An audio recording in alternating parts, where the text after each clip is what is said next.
The most important program in America today is in Walnut Creek.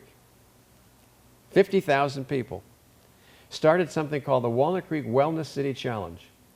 A woman who owns a restaurant there said, the food in this town and the food in our schools, the foods in our restaurants and the foods in our hospitals is terrible. It needs to change. And about 5 years ago, she started gnawing on the bones, on the ankles of the mayors in Contra Costa County. 2 years ago, she came to me and she said, you got to help me. I need some information, some data to support that we have actually recommendations that we can make that are solid recommendations that anybody would see that are right.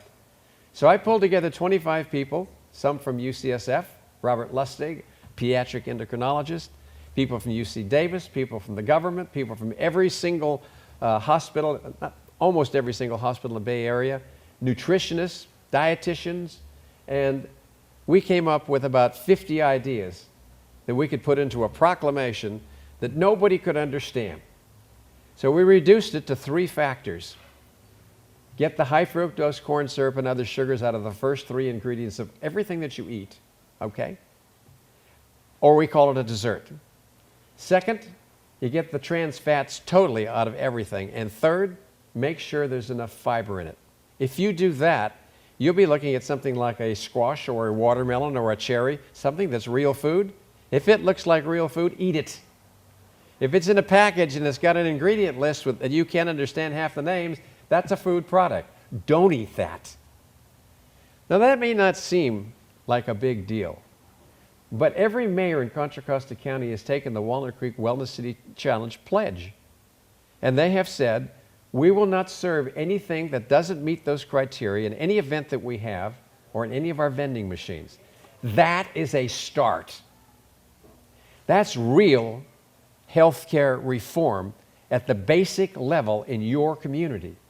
You can adopt that. We're working with the city of San Francisco to have it be another city that joins us.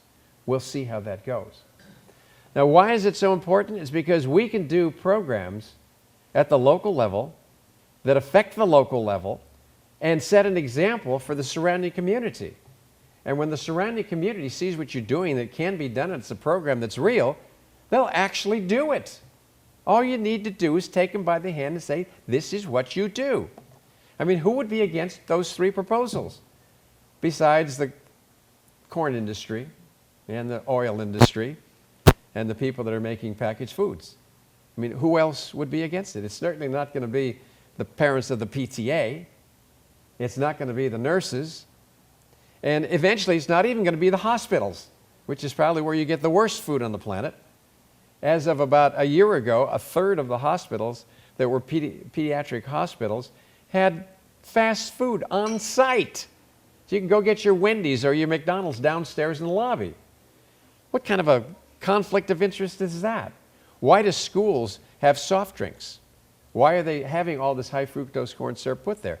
Because they're getting rebates from who? The people that make them. It's become a business again. You have become a business. You're a commodity. You gonna stand for that?